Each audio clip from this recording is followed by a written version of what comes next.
Thank you to Kioxia for sponsoring this video. Stick around until the end to learn more about this little guy. It's that time of year, new iPhone time of year, iPhone 14 time of year. You have seen all of the leaks and rumors about this upcoming phone. There are specifications, CAD drawings, case companies, and so forth that have access to the schematics, have access to the dimensions, and in many cases can build one-to-one replicas of the upcoming phone before the upcoming phone even exists. That is the surprise that I have in this package here today. This is a super high quality, very expensive mock-up of the upcoming iPhone 14, giving us our best look yet at a physical representation, a thing you can actually hold that will eventually be the phone of Apple's future, coming up very shortly. I have the lineup of iPhone 13s. Of course, this year is going to drop one model. All signs are indicating that the mini model will go away completely. I know some people are going to be upset about that. One advantage is you're likely going to have the option to go with a standard model iPhone 14, but larger. In order to go big, you don't have to go Pro. I don't know what this will mean exactly for pricing. The other thing we're expecting to see on this model is this new front-facing camera setup, which is not quite a notch. This is the render we've been seeing with what they're calling the pill and punch hole. It's going to make the display seem bigger, like a bigger screen to body ratio, plus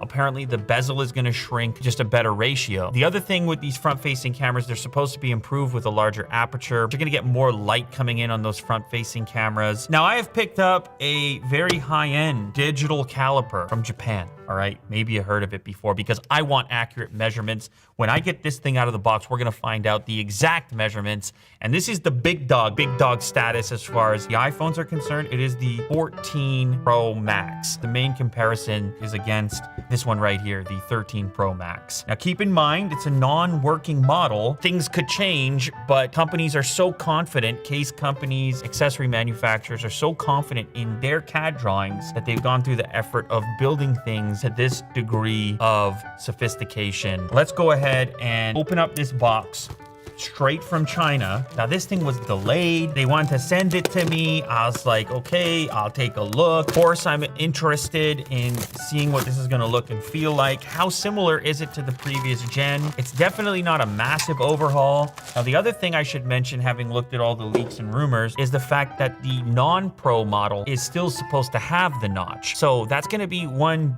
differentiator between the two if you wanna glance at it and tell right away. Presumably you'll have slimmer bezels, and then you have this pill/punch hole setup as opposed to the full-on notch that the non-Pro model should have. Bye-bye again to the Mini.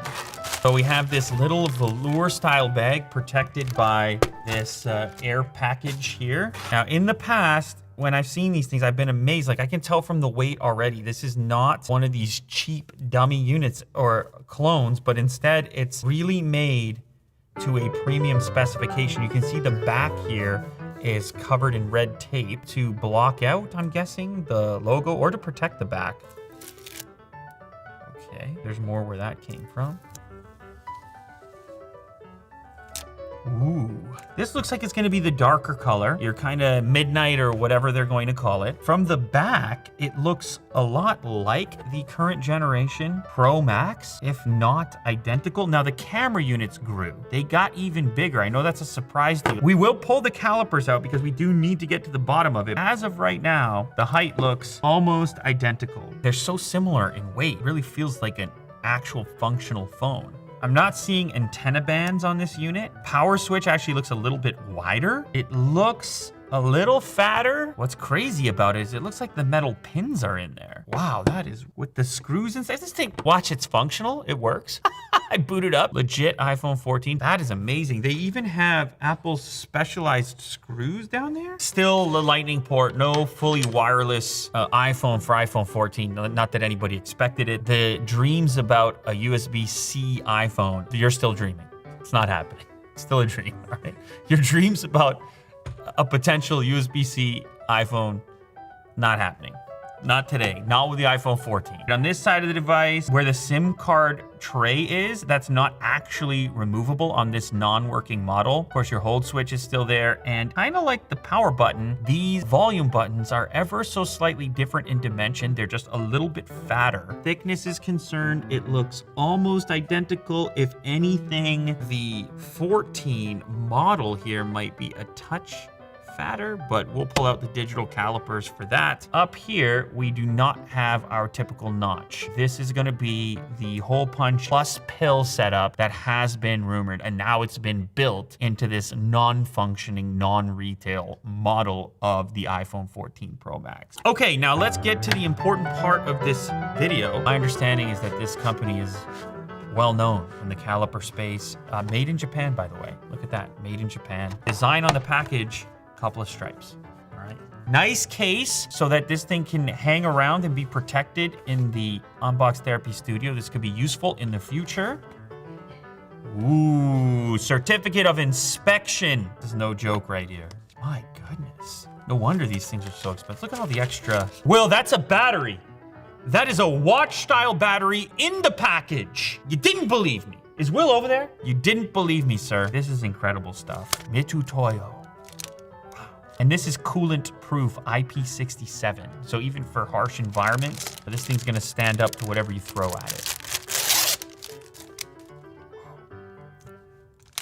Normally, you would just use a coin for something like this. They give you an actual key for this purpose. So much better than a coin. There's also a selector switch for inches versus millimeters, considering how tiny the things we'll be measuring here and the fact that it comes from Japan. Metric. No, I'm just saying. Tighten it up to the frame. So 77.61 compared to 78.13. Subtle.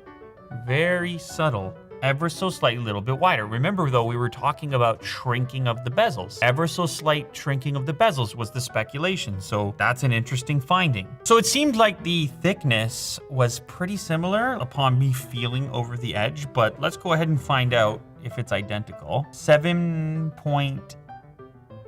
7.7? 7.8? 7.9.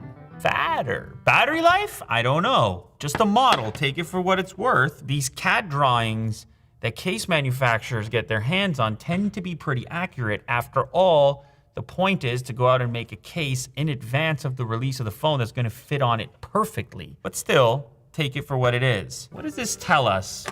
It tells us that the upcoming iPhone 14 Pro will likely have slimmer bezel, will likely have a hole punch pill style front-facing camera system, will likely be a little bit fatter, hopefully probably to accommodate even better battery life, which is kind of amazing already. And then lastly, the comparison in the camera section here. When you put them side by side like this, you can actually see how much bigger that camera unit is gonna be as a whole, and when you're looking at each individual lens setup. You can also notice that the whole thing dips down quite a bit further and takes up a larger space, at least the square which houses this variety of lenses.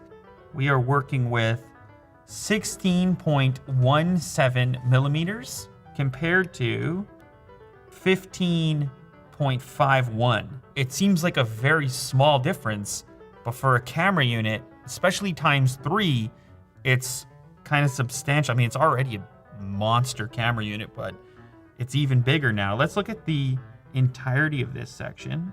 38.75 millimeters versus 40. So the whole thing's got to grow in order to accommodate this new setup and the potential advantages that come with it. Of course, we don't have full details on the specification for these cameras. In the camera territory, usually bigger is better, and we would expect to see improvements in this department as well. Either way, it's not a massive overhaul. The design language and overall aesthetic is mostly the same.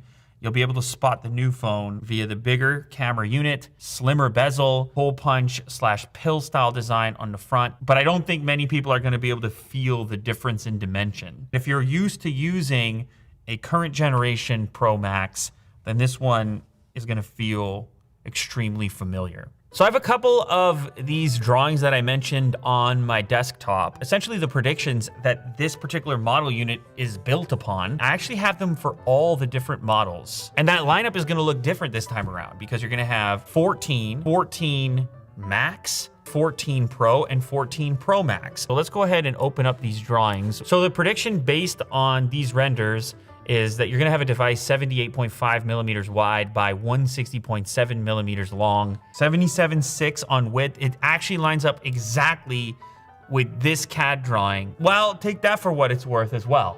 Take that for what it's worth as well. And the height, 160.7 millimeters, the thickness, 8.1. It's the closest thing that we have that we can hold in our hands right now relative to the iPhone 14 Pro Max in this case. These dimensions are so tight and we're talking about such small increments and tolerances. I'm fairly confident that what I'm holding is something very, very close with imperceivable differences from the iPhone 14 Pro Max that will launch very soon.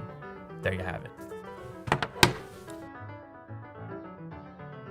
If you haven't heard of Kioxia, that's because they used to be called Toshiba Memory. They are the inventor of NAND flash memory all the way back 35 years ago, and they've been manufacturing SSDs and memory for decades. These tiny little guys store photos, music, documents on devices like laptops, smartphones, and cameras. It's crazy to think of how far we've come being able to store all that on these tiny little devices. Decades ago, we'd be talking about 1 or 2 photos on something this size. Now we're talking about 20,000 on an SSD like this BG5. Kioxia also makes SSDs for servers. These 2 new form factors are the future of SSDs in the data center, called the EDSFF E1.S and the E3.S. These new types of drives will replace your classic M.2 and 2.5-inch drives for years to come, and Kioxia is helping lead the way. It's crazy to think about how far we've come in the technology space, and part of it is thanks to companies like Kioxia that are able to keep innovating. So thanks again to Kioxia for sponsoring this episode. If you guys are interested in any of their storage products, make sure to click the link down in the description.